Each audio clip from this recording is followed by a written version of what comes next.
Բարև ձեզ, եթերում ֆուտբոլի ժամն է։ Բարև ձեզ, հարգելի հեռուստադիտողներ, մի քանի օրից վերսկսվում է ֆուտբոլի Հայաստանի բարձրագույն խմբի առաջնությունը եւ դա առաջիկա շաբաթվա գլխավոր իրադարձությունն է, այսօր բնականաբար խոսելու ենք այդ մասին եւ խոսելու ենք տարբեր ձևաչափերի մասին, թե առաջնությունը լուսաբանելու, թե անցկացնելու։ Կարծում եմ հիշում եք, որ առաջնության առաջին հատվածում եղավ մի հետաքրքիր նորամուծություն, YouTube-յան հեռարձակումներ, ինտերնետ հեռարձակումներ եղան Հայաստանի առաջնության հանդիպումների եւ այսօր մենք կխոսենք մանրամասն այդ մասին եւ կխոսենք այդ ամենի հեղինակի հետ, հեղինակներից մեկի, կարելի ասել Vitamin Production-ի գլխավոր պրոդյուսեր եւ V-Sport նախագծի հեղինակ Վլադիմիր Սահակյանի հետ։ Բարի երեկո։ Բարև ձեզ։ Իրոք դա նորամուծություն էր եւ խնդրում եմ Վլադիմիր ներկայացրու ինչպես միտքը առաջացավ եւ ընդհանրապես ինչ ռիսկի դիմեցիք մտնել այս ամենից, որովհետև Հայաստանում նման բան իրականացնելը իրոք բարդ է։ Չեմ կարող բացատրել ոչ մի ձև, ոչ մի բիզնես տեսանկյունից կամ կոմերցիոն տեսանկյունից, որն էր մեր, ասենք, հետաքրքրությունը կամ շարժառիթը նման բան նախաձեռնել։ Առաջինը երևի որպես Հայաստանի քաղաքացիներ, որպես հայրենասեր եւ մեր հայկական սպորտի զարգացմամբ հետաքրքրված մարդիկ եւ լինելով մեդիա ոլորտի ներկայացուցիչներ, փորձեցինք համատեղել մեր կարողությունները, հմտությունները եւ մարզասիրությունը եւ փորձենք նախաձեռնել այս նախաձեռնությունը։ Ռիսկերը բավականին շատ են, բայց փառք Աստծո ստացվում է համագործակցել ֆեդերացիաների հետ, մարզաշխարհի հետ։ Տվյալ դեպքում խոսում ենք ֆուտբոլի մասին եւ ես ցանկանում եմ շատ մեծ շնորհակալություն հայտնել Հայաստանի ֆուտբոլի ֆեդերացիային իդեմս տնօրեն եւ նախագահի առաջին տեղակալ պարոն Արմեն Մինասյանի, որի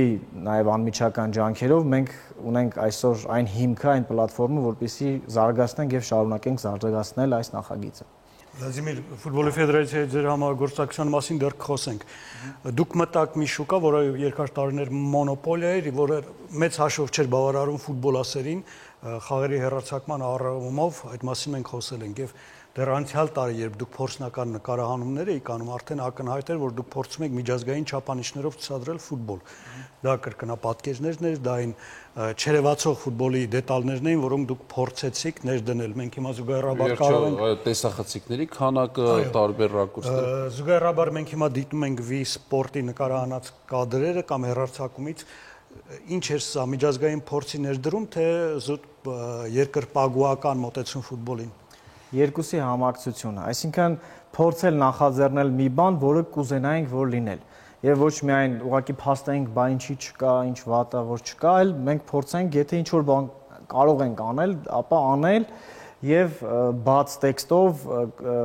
բոլորին դիմել այդ հարցով, որ ով կարող է նաեւ օգտակար լինել այս նախաձեռնության այլ ավելի զարգացմանը, բացենք եւ պատրաստ ենք համագործակցել։ Ես անդրադառնամ նաև ձեր մտքի սկզբում հնչեցված այն մասին, որ մոնոպոլ դիրքեր կամ շուկա։ Ես նախ կարծում եմ, որ հիմա մենք գործ չունենք շուկայի հետ, այդ շուկան դեռ պետք է ստեղծել, ես չեմ կարծում, որ այստեղ կա մարզական պրոդուկտի շուկա, ցավոք դեռ չկա։ Պետք է ցավոք դեռ չկա, որտեղ համաշխարհային կտրվածքով եթե մենք դիտարկենք, դա շատ մեծ շուկա է, իսկ Հայաստանում դեռ դա կայացման փուլում է։ Մենք պետք է փորձենք դա համատեղ ուժերով,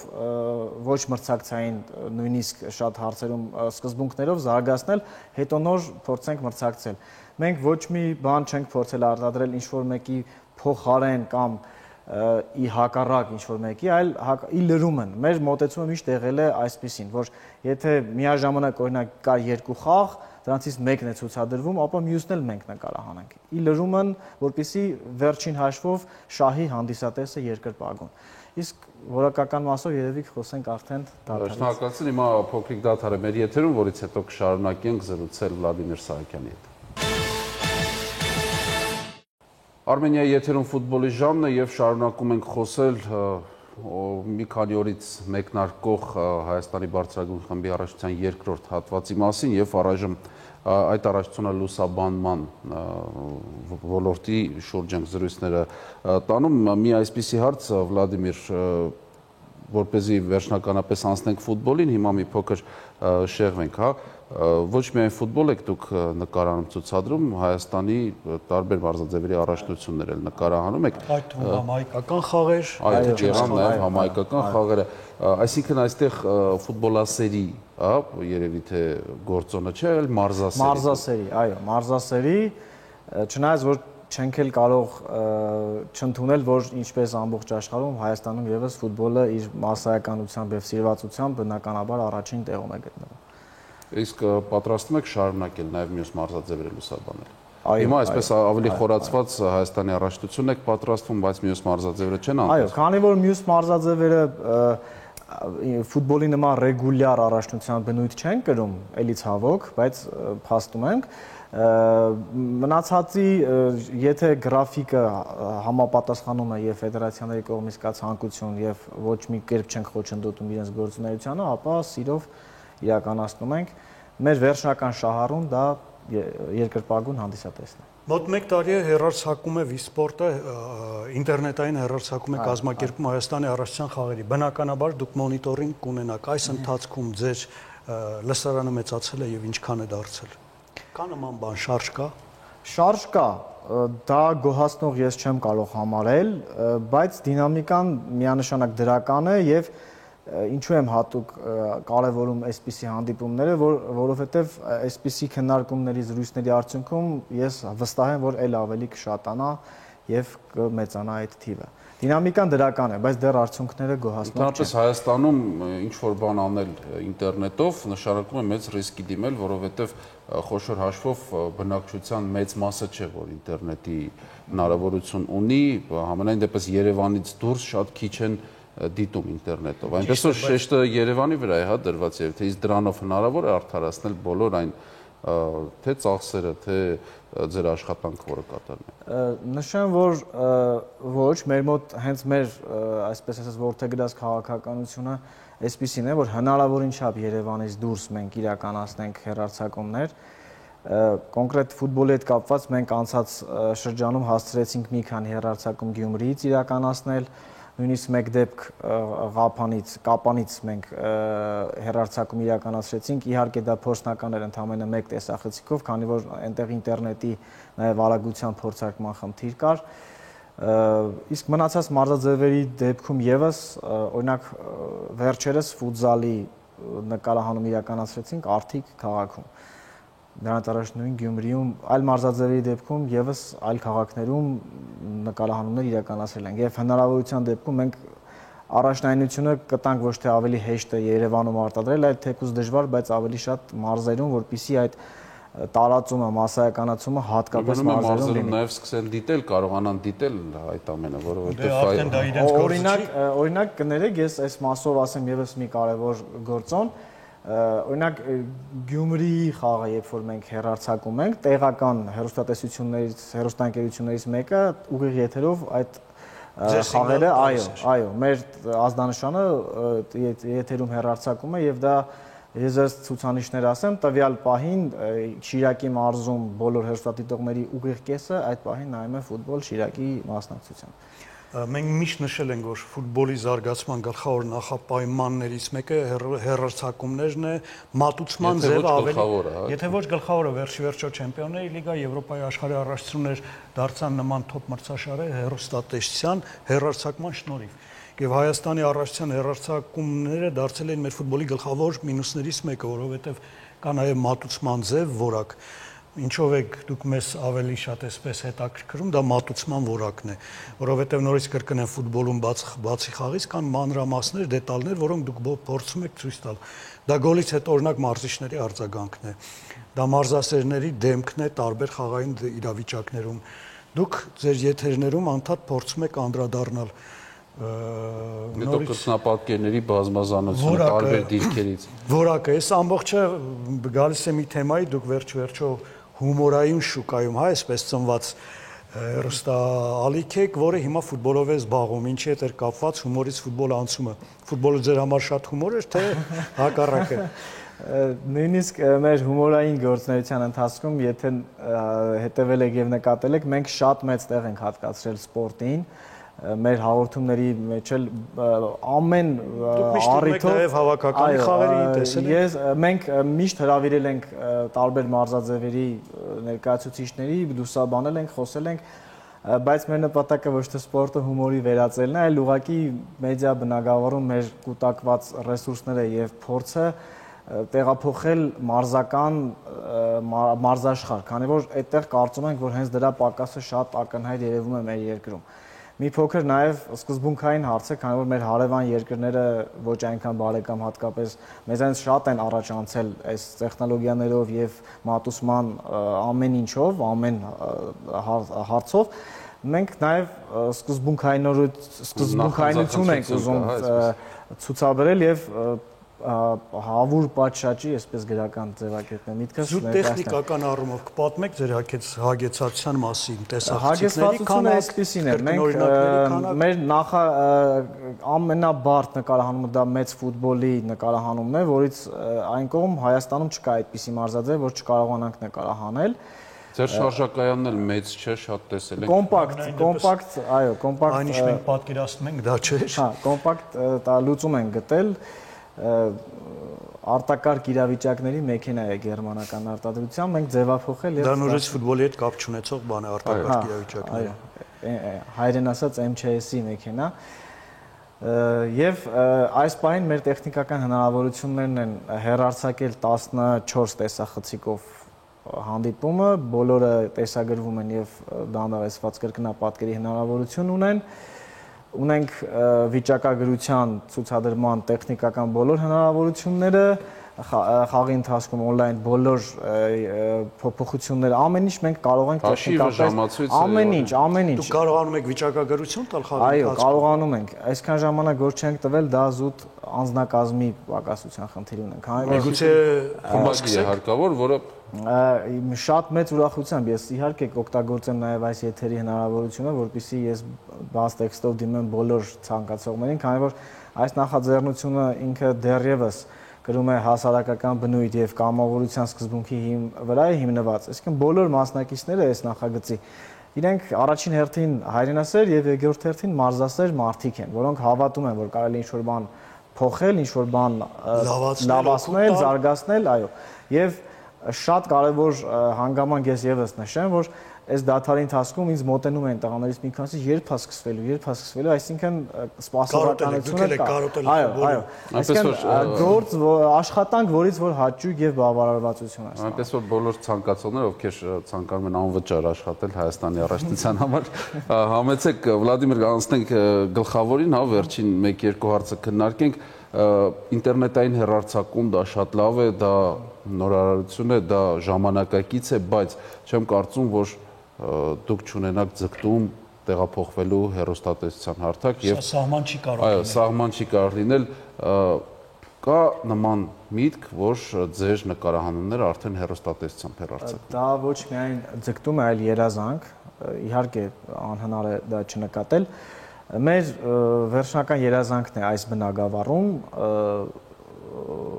Հայաստանում լինի, ես չեմ ասում մենք ստեղծենք, ասում եմ Հայաստանում լինի հայկական թեքումով մարզական ալիք, որ ոչ թե մենք ուղղակի դրսի խաղերը միայն նայենք, այլ մեր տեղական արտադրության, ինչու չէ նաև հայերի մասնակցությամբ թեկուզ արտերկրում տեղի ունեցող, բայց հայկական գործոնը լինի դրված այդ ալիքի հիմքում։ Սա արդեն կոնկրետ ներդրումային նախագիծ է եւ մենք ունենք այո, որովհետեւ այն ինչ որ մենք հիմա անում ենք այդ նախագծի ներդրումային հատվածը մենք ինքներս արել ենք, ես այստեղ ուզում եմ նաեւ շնորհակալությունս հայտնել վիտամին production-ի բոլոր մասնակիցներին, որովհետեւ թիմային աշխատանքի միջոցով ենք ստեղծել այս տեխնիկական հիմքը, որպեսզի մենք այսօր կարողանանք մատուցել հանդիսատեսին այն ինչ որ անում ենք։ Իսկ ինչ վերաբերվում է մարզական ալիքի գաղափարներին, գաղափարներ, մտքեր, նախագծեր բազմաթիվ ունենք եւ տաղավարային եւ ռեալիթի շոուների տեսքով եւ առողջ ապրելակերպի ագիտացիոն մարզական իրադարձությունների կազմակերպումով եւ հեռարձակմամբ եւ շատ շարքը մեծ է, բայց դրա համար պետք է արդեն ներդրումային քաղաքական իսկ արդեն գոյություն ունեցող հեռուստաընկերություններից Չունեք առաջարկներ։ Սա նույնն է, որ ինտերնետային հեռարձակումից բացի, եթե դուք հիմա արդեն հաջորդ շաբաթ եք տալու Հայաստանի առողջության խաղերը, հնարավոր է որևէ հեռուստատեսությամբ դիտել, եթե մարդիկ չունեն համացանց ինտերնետի։ Տեսեք, ես այս հարցին իրավասու չեմ պատասխանել հեռուստատեսության մասով, քանի որ բոլոր իրավունքները պատկանում են Հայաստանի ֆուտբոլի ֆեդերացիային։ Ես ուղղակի մեր դիրքորոշումը կարող եմ ասել, որ նաև հայտնի է ֆեդերացիային, մենք միայն ուրախ կլինենք, որ այդ խաղերը հեռուստատեսությամբ ցուցադրվեն, առանց սահմանափակման, թե դա որ ալիքն է։ Այսինքն ես եկանք մոտարապես ձեր ու ֆեդերացիայի համատեղ աշխատանքին։ Այո, Ինչով է դա պայմանավորված, ինչով է սահմանափակվում։ Սահմանափակում, որպես այդպեսին ես չեմ կարող սահմանափակում նշել, ուղղակի կարգավորման շրջանակն է, այդ հարցերը կարգավորվում են ֆեդերացիայի կողմից, բայց քանի որ ես վստահ եմ, որ ֆեդերացիայի գերակա խնդիրներից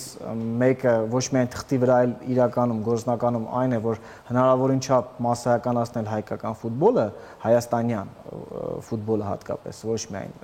Հայաստանի ազգային հավաքականի մասին չի խոսք գնել, տեղական արտադրության։ Ես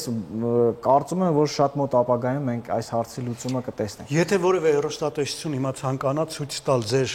ինտերնետային հեռարձակումը իր ալիքով, ինչ պիտի անի։ Պետք է դիմի ֆուտբոլի ֆեդերացիային։ Ֆուտբոլի ֆեդերացիան է վերջնական Ինչ մակարդակի վրա է ձեր համագործակցություն, պաշտոնական, այսինքն պայմանագրային է, դուք ունեք պարտավորություններ, որ պետք է ապահովեք։ Գործընկերային հարաբերություններ, ունենք, այո, պայմանավորվածություն,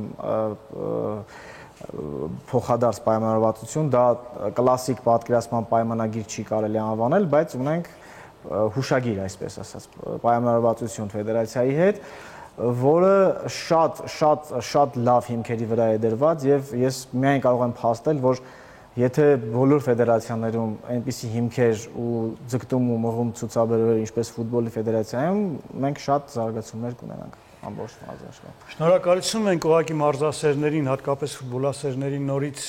տեղեկացնենք, հիշեցնենք Հայաստանի առողջության գրեթե բոլոր խաղերը հնարավոր է դիտել շատ բարձր որակով եւ լավ մատուցմամբ համացանցի միջոցով։ Ձեր կայքը Վիսպորտ, որը նաև ունի YouTube-յան ալիք։ Այո, ինքը օգտվում է YouTube-յան ալիքից, ինչպես նաև ֆուտբոլի ֆեդերացիայի պաշտոնական կայքը։ Առայժմ համացանցով տեսնենք ինչ լուծումներ կլինի, համենայն դեպս մեր ցանկությունն է, որ որևէ հեռուստա ալիք փորձի նաև սա հեռուստատեսությամբ ցուցադրել։ Համենայն դեպս Հայաստանի առողջությունը հիմա ավելի հասանելի է, քան երբևէ եղել է, որովհետև մատուցման իմաստով շատ ավելի նայվող, շատ ավելի գեղեցիկ։ Կա հեռուստատեսությամբ, կա ավելի շատ նաև համացանցով, բոլոր հանդիպումները գրեթե հնարավոր է։ Ես եթե կարելի է մի բան էլ ավելացնել, ես կրկին ուզում եմ շնորհակալություն հայտնեմ ձեզ նաև այն բանի համար, որ դուք ժամանակ առ ժամանակ օգտվում եք մեր նկարահանած կադրերից։ Իհարկե, մեր համաձայնությամբ եւ նույնիսկ ես շնորհակալություն եմ հայտնում դրա համար, որովհետեւ դա ավելի լայն մասաների է հասանելի դառնում ձեր հաղորդման միջոցով։ Ինչպես նաեւ ուզում եմ շնորհակալություն հայտնել բոլոր դիտողներին եւ ուղղակի մի խնդրանք, որ շատ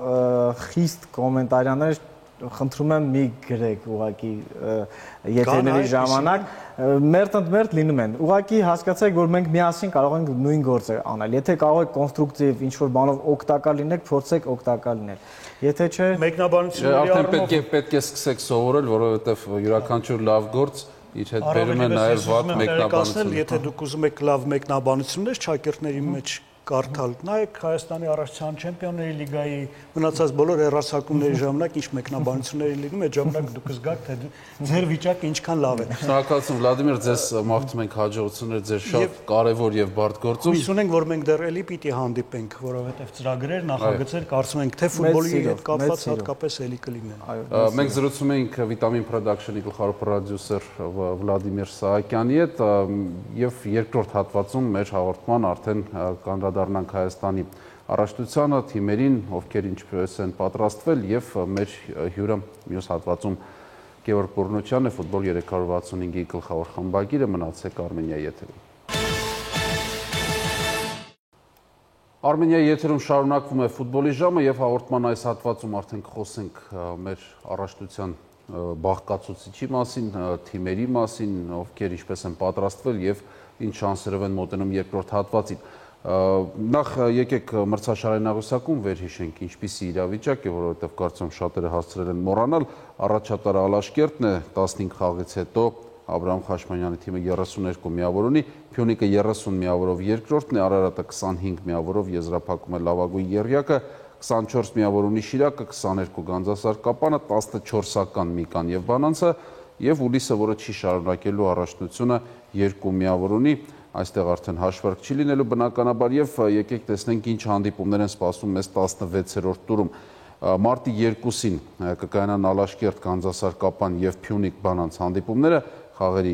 մեկնարկը ձեր էկրաններին է, ժամը 14-ին Ալաշկերտ, Գանձասար-Կապան եւ 16-ին Փյունիկ-Բանանց։ Եվ մարտի 3-ին Միկա-Արարատ հանդիպումը կկայանա, Ուլիս-Շիրակ հանդիպումը հասկանալի է չի կայանալու եւ այս տուրից հետո տեխնիկական պարտություն կգրանցվի Ուլիսին, Շիրակը կվաստակի 3 միավոր։ Այսպիսին է 16-րդ տուրը։ Ուղղակի ավելացնենք, խաղերը կայանալու են Ալաշկերտ Գանձասար-Կապան Ալաշկերտի ստադիոնում, Փյունիկ Բանանց խաղը կայանալու է Ավանի ակադեմիայի ստադիոնում։ Առայժմ պարզ չէ, թե որտեղ պիտի խաղան Միկան եւ Արարատը, քանի որ խաղադաշտը ստադիոնը նախկին Միկայի ստադիոնը դեռևս պատրաստ չէ եւ առաջիկա օրերին հայտնի կդառնա Միկա-Արարատ հանդիպման վայրը։ Եվ հիմա սկսենք մեր զրույցը մեր գործընկերոջ Ֆուտբոլ 365 թերթի գլխավոր խմբագիր Գևորգ Բոռնոչյանի հետ։ Բարի երեկո Գևորգ։ Դադարը բավականին երկար էր, մենք բազմիցս խոսել ենք ինչ այս դադարը կարող է տալ, ավելի շատ խլել մեր առաջնությունից, մեր թիմերից, աշուն գարուն աշուն, ինչպես էլ փոխում ենք, դադարները մեծ լինում են։ Եվ սովորաբար Հայաստանի առաջնությունում այս դադարից հետո թիմերը կտրուկ կերպարանափոխվում են, կազմերն են փոխվում։ Ինչ պատկեր է ըստ քեզ այս անգամ, շատ է արդյոք փոխվելու մեր առաջնության պատկերը եւ արդյոք ֆավորիտները կպահպանեն իրենց դիրքերը։ Ավանդույթի համաձայն անկանխատեսելի է թե թիմերը ինչպես են մոտենալու գարնանային ցիկլին, բայց այս տարի մեկ օրինաչափություն կա, կարծես թե թիմերը ավելի ուժեղացել են, չենք հաշվում Ուլիսի առաջնությունից դուրս մնալը, բայց այս գարնանային ցիկլում թիմերը ավելի ուժեղացել են աշնանայինի համեմատ, կարելի է թե ձեռքբերումների առումով, թե մոտեցումների առումով կարելի ասել, որ թիմերն ավելի ուժեղացել են։ Կրկին կարծում եմ չեմպիոնական պայքարը կընթանա Ալաշկերտի եւ Փյունիկի մեջ, մնացած 3-ը կպայքարեն կվիճարկեն երկրորդ, մեկ ուղեգիրը եւ Բանանցի եւ Գանձասարի պարագայում 3 թիմ էլ այնտեղից կարող են գավաթով դուրս գալ Եվրոպա լիգա։ Հիմա փորձենք հասկանալ ընդհանրապես մեր առաջնության մասնակիցների վիճակը։ Ալաշկերտ մեր առաջատարն է, որը միգուցե անցկացրեց ամենաայսպես լավ ուսումնամարզական հավաքը, 1 հավաք Երևանում, 2 հավաք արտերկրում։ Փյունիկը նույնպես այդ առումով ետ չմնաց, հավաքներ Երևանում, Կիպրոսում, ընկերական խաղեր, այդ մասին դեռ չենք խոսի ձեռքբերումների մասին, որովհետև մեր տրանսֆերային պատուհանը փակում է փետրվարի 28-ին, այնպես որ առաջիկա օրերին դեռևս կարող են լինել հայտավորումներ։ Փյունիկ Ալաշկերտ ասում ես, որ հիմնական չեմպիոնության պայքարի գլխավոր ֆավորիտներն են։ Ինչով է սա պայմանավորված։ Նախ առաջնությունում իրենց զբաղեցրած դիրքը արդեն իսկ դա է նշանակում, եթե նայում ենք Ալաշկերտը կազմը ուժեղացրել է, դեռ անորոշություն է, ասենք, նույն Արտուր Եդիգարյանի պարագայում, որ թիմում ինքը հանդես կգա, եթե Ալաշկերտ կա, վերջիվերջո կարելի է ասել, որ շատ մեծ ուժեղացում կլինի, Փյունիկը կարծես կազմում որոշակի փոփոխություններ կան, բայց ցանկացած պարագայում որոշակի իր նշաձողից ներքև երբեք էլ չի իջնում, մնացածը Շիրակը կորցրեց 2 դեռ Փյունիկ Ալաշկերտ։ Կարծում եմ ֆավորիտը ամեն դեպքում մյուս թիմերից։ Կազմի ընտրությամբ Փյունիկի պարագայում նաև նախկին տարիների վերջիվերջո հաղթող թիմ է, իրենց մոտ ավանդույթով ձևավորված հաղթող թիմ է։ Կապ չունի ինչպիսի կազմ է, քանի տարեկան ֆուտբոլիստ է դուրս գալիս, ձևավորված դուրս են գալիս եւ տարիները ցույց են տալիս, որ խաղում եւ հաղթում են։ Դժվար կլինի Փյունիկին պահպանել չեմպիոնական տիտղոսը, որովհետեւ Ալաշկերտը թե կազմով, թե միավորների այսօրվա պաշարով կարող է հանգիստ չեմպիոն դառնալ։ Շատ լավ, մրցաշարային աղյուսակում 3-4 տեղերը Շիրակն ու Արարատն են։ Երկու թիմեր, որոնք նախապատրաստական է ձմեռային հատվածում հակառակ ուղղություններով գնացին, Շիրակը սկսեց Ամերիկայում, ԱՄՆ-ում, հետո ուսումնամարզական հավաք Սոչիում, Արարատը հակառակ Սոչի, հետո ուսումնամարզական հավաք ԱՄՆ-ում։ Շիրակը եւ Արարատը արդյոք չեն կարող պայքարել չեմպիոնության համար եւ մոտարապես ինչ տեղերի համար պիտի պայքարեն։ Ուրեմն կարծում եմ երկու թիմերն էլ, այսպես ասած, որոշակի առումով իրենց դեմքը փոխում են, որովհետև եթե նայում ենք Շիրակի պարագայում Մալաքյան եղբայրները հեռացան, եկավ Ռումյան Հովսեփյան, լեգիոներներ բերեցին, դեռ պարզ չի այդ թիմի, այսպես ասած, դեմքը որն է լինելու, դեռ անորոշ է։ Նույնն էլ Արարատում վերջ-վերջը չմոռանանք, Վարուժան Սուքիասյանը գլխավորեց ազգային հավաքականը, ծանրաբեռնվածությունը, թե մոտեցումները, թե պահանջները լինելու է այլ։ Եթե նախկին Արարատից ասելու էին դե թիմ է, որը անցողիկ վիճակում է, ֆուտբոլիստների բան չունի, բայց հիմա այդ թիմը մարզում է ազգային հավաքականի գլխավոր մարզիչը։ Պահանջները, մոտեցումները այլ են լինելու։ Այստեղ ես չեմ ուզում նաև Գանձասարին, այսպես ասած, այդ երրակի ես համարում եմ, որ Գանձասարը միակ թիմն է, որը մարզիչ է փոխել դե ֆակտո Սամվել Պետրոսյանի փոխարեն աշխատում է Աշոտ Բարսեղյանը այդպես։ Աշոտ Բարսեղյանը մարզական շտաբում էր, թիմին ծանոթ է, այլ հարց է, որ Աշոտ Բարսեղյանի մոտ շատ հնարավոր է զգացվի հենց այդ գլխավոր մարզչի միակ որոշումներ կայացնողի երկար ժամանակ վերջը ինքը այդ գործով, այսպես ասած, չի զբաղվել։ Այդ փորձի պակասը կարող է փորձառուների մոտ զգացնել տա։ Դա կարող է լինել, բայց կազմի առումով կարծում եմ Գանձասարը ուժեղացել է, ստաբիլ թիմ ունի, վերջը չմոռանանք, այսօր Արարատը զբաղեցնում է 3-րդ տեղը, բայց Արարատը մնացած թիմերը Ուլիսի հետ արդեն պետք է ստանան 6 միավոր, 2 խաղերի համար 3-րդ եւ 4-րդ փուլի, իսկ Արարատը արդեն 15-րդ տուրում անցկացրել է այդ հանդիպումը եւ կարելի ասել պոտենցիալ ինք ունի կարելի համարել -3 միավոր։ Գանձասար Կապանը մեծ հավակնություններով այսպես սկսեց առաջնությունը, ղեկավարություն փոխվեց, նոր ֆուտբոլիստներ շատ եղան, բավականին այսպես լավ մուտք էր առաջնություն, բայց համարում ես, որ չստացվեց առաջին հատվածում իրականացնել այն ինչ այս թիմը նախատեսել էր։ Արդյոք սա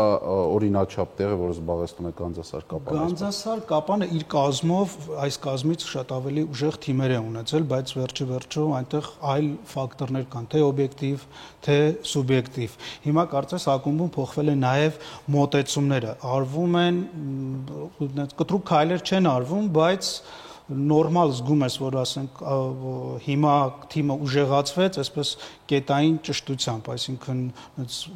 հիշենք նախորդ տարիներին Գանձասարը կարող էր միանգամից 5-6 ֆուտբոլիստներ ձեռք բերել, բայց հիմա կարծես այսպես կետային ուժեղացումներ եղավ, որը կարծում եմ իր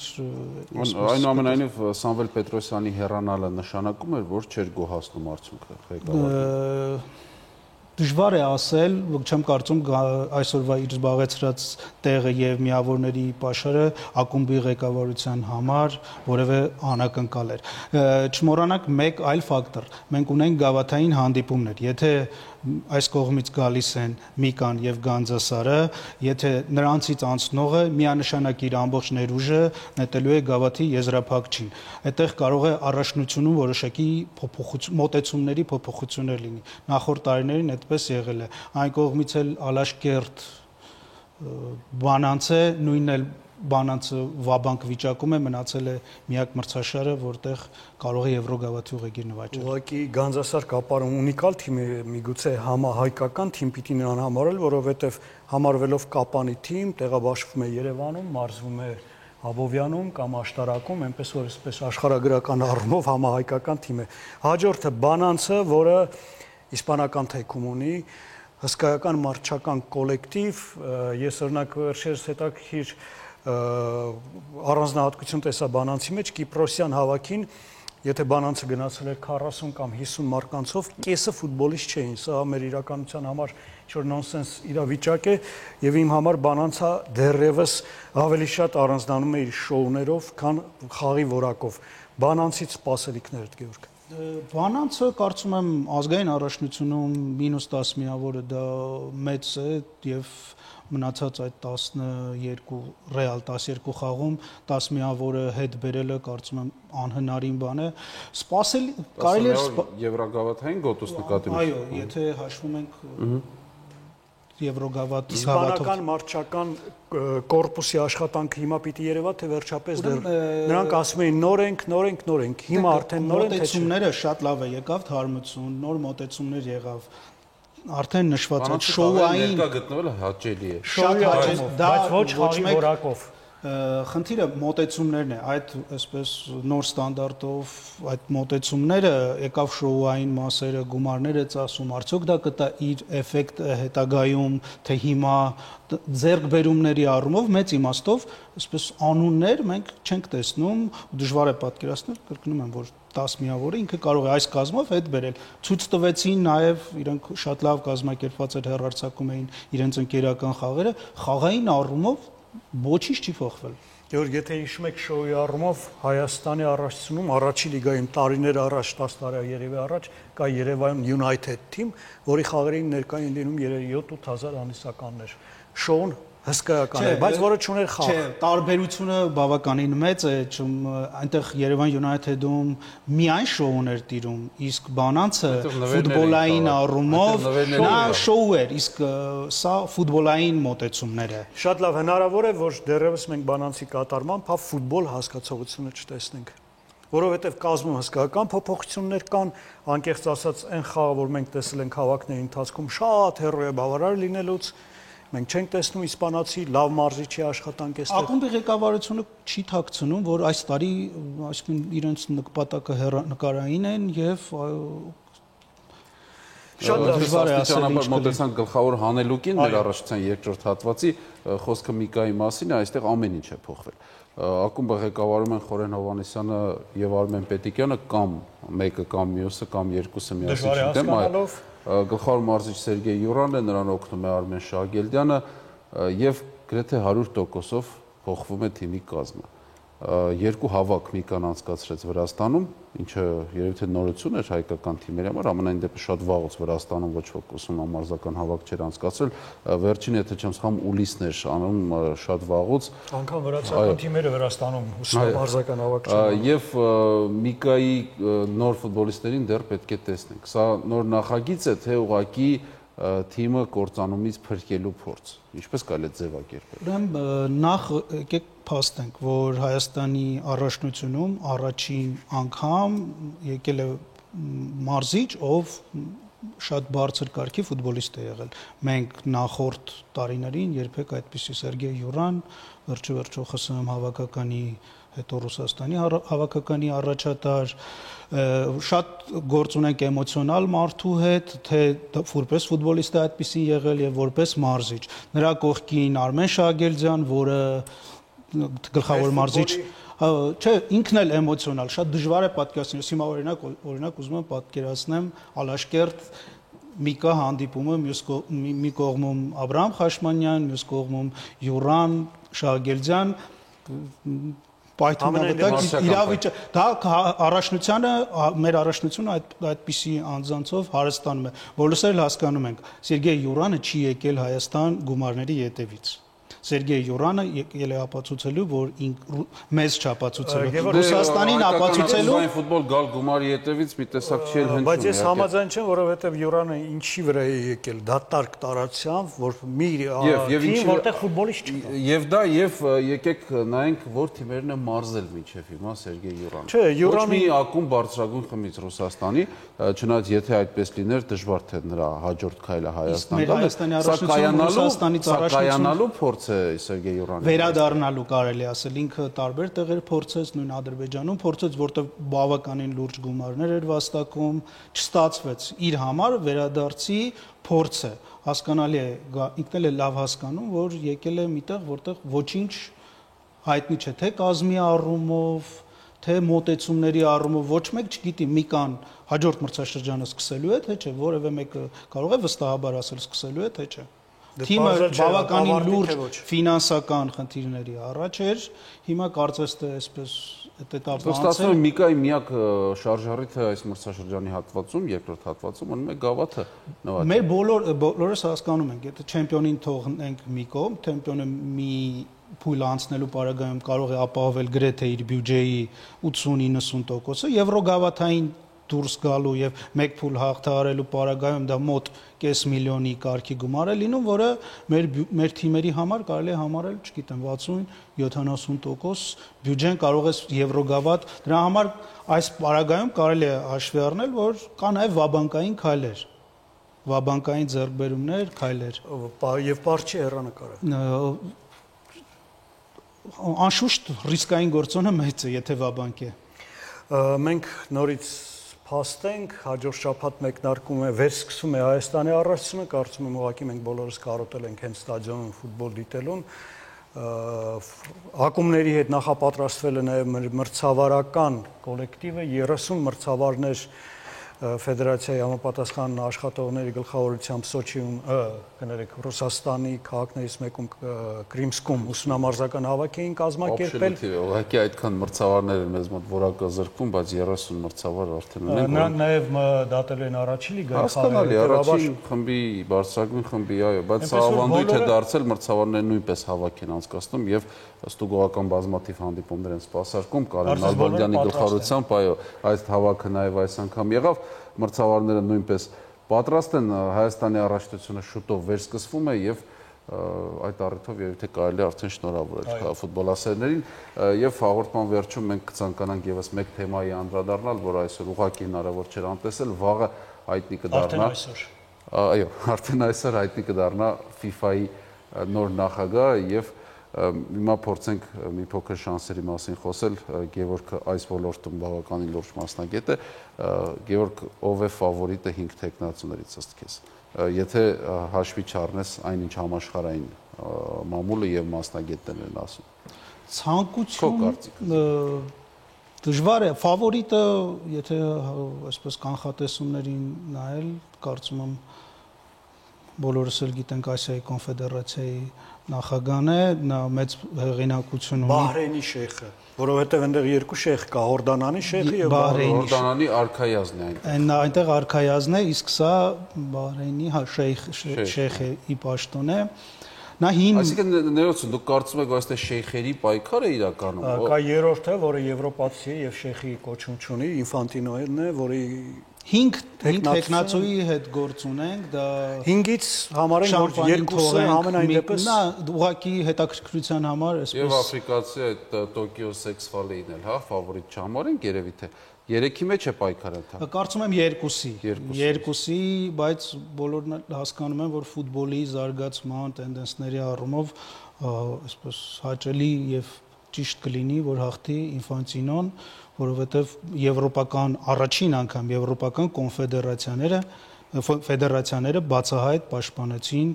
որևէ տեխնացու, երբեք այդպես չի եղել։ Հայտարարել են, բայց քվեարկությունը լինելու է բայց եվրոպական երկրները մեծամասնություն չեն ապահովում, այնպես որ միայն դրանով հաղթել Ընդհանրապես այսպես է համարվում, որոշում են աֆրիկյան ձայները։ Եվրոպական եւ CONMEBOL-ը հայտարարեց, որ պաշտպանում են Ինֆանտինոին։ Հիմա այսպես եթե հաշվենք, այսպես կանխատեսումներով մոտավորապես ապահոված 80 ձայն ունի, որը արդեն միանշանակ ասում է, որ կլինի երկրորդ փուլ։ Կանոնակարգի համաձայն, եթե առաջին փուլում տեխնացուներից ոչ մեկը չի ստանում հնարավոր ձայների 2/3-ը, դա մոտավորապես 150-160 ձայն է, լինելու է երկրորդ փուլ, քո կանխատեսմամբ լինելու է երկրորդ փուլ։ Կարծում եմ դա քննարկման հարց չի լինի, որովհետև եթե իրար համադրենք, որ Ասիան ընդդեմ Եվրոպայի մնացածն էլ հավասար կբաշխվեն, հենց այդպիսի այսպես կանոնակարգից ներողություն 2/3-ը եթե լինում է առաջին փուլում, երկրորդում արդեն 50% եւ 1 ձայն, այսպես։ Ձայների պարզ մեծամասնությամբ։ Արդեն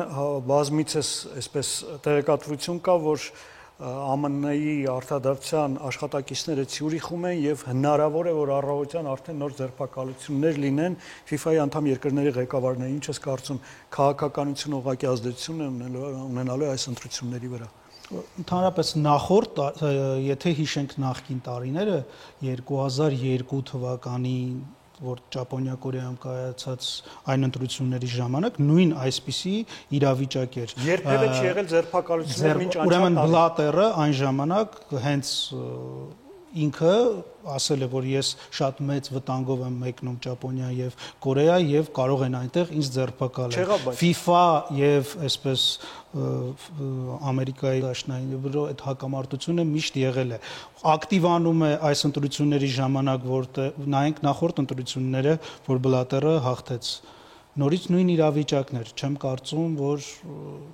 մեծ դեր խաղա այդ ֆակտորը։ Այսինքն քաղաքականություն չի մասնակցելու այս Քաղաքականություն վերջիվերջո աշխարհի գլխավոր պաշտոններից մեկն է, աշխարհի ամեն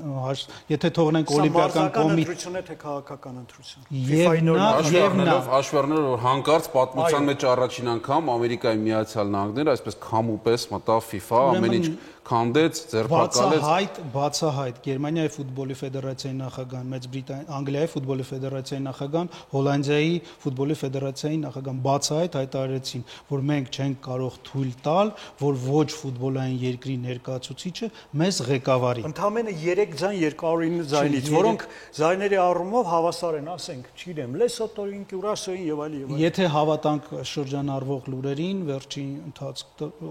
մեկ ամսվա ընթացքում Ինֆանտինոն մեծ քանակի հանդիպումներ է ունեցել Աֆրիկայի ներկայացուցիչների հետ։ Կանխատեսումը տով է հաղթելու FIFA-ի նախագահական թեկնածուների ընտրությունները։ Չեմ չհավատալ այսպես բուկմեկերի կանխատեսումներին եւ ցանկություն կա որ հաղթի Ինֆանտինոն, որովհետեւ FIFA-ն մեծ հեղափոխությունների կարիք ունի, իսկ UEFA-ում իդեմս Պլատինի եւ Ինֆանտինո որպես գործադիր տնօրեն տեսանք որ մեծ քայլեր արվեց, որը ֆուտբոլի մասսայականացմանը նպաստեց։ Էդվարդ, քո կարծիքը ԱՄՆ-ի թեկնածուն ասում են Հորդանանի շեյխն է։ Նա համարվում է Հորդանանի արքայազնը համարվում է գաղտնի ֆավորիտ։ Այո, Բլատերի խորհրդական այդպես հայտարարեց, բայց այդ գաղտնիությանը ես այդքան չեմ վստահում, կարծում եմ ամեն դեպքում այսքան փոփոխություններից, ձերբակալություններից, պատերազմից հետո ի վերջո լինելու է համակարգային փոփոխություն եւ Բահրեյնի շեյխը կհաղթի։ Մենք ուղղակի հիշեցնենք Հայաստանի ֆուտբոլի ֆեդերացիան, ինչպես նաև եվրոպական գրեթե բոլոր ֆուտբոլային ֆեդերացիաները նախապես հայտարարել էին բացեբաց, որ պաշտպանելու են Ինֆանտինոյի թեկնածությունով, արդեն հայտնի կլինի այսօր առավոտյան ուղիղ Երևանի ժամանակով 12:00-ին մեկնարկում է FIFA-ի նախագահական ընտրությունները, որտեղ նաև ընտրություններ, որին կարծիքով կարող է շրջադարձային նշանակություն ունենալ ընդհանրապես համաշխարհային ֆուտբոլի պատմության մեջ։ Շնորհակալություն Գևորգ զրույցի համար, եւս մեկ անգամ հիշեցնենք, որ մարտի 2-ին վերսկսվում է Հայաստանի առաջնությունը, բոլորդ համեցեք ստադիոններ, աջակցելու մեր թիմերին, իսկ սա ֆուտբոլի ժամի հերթական թողարկումն է, շնորհակալություն ուշադրության համար, կհանդիպենք հաջորդ շաբաթ։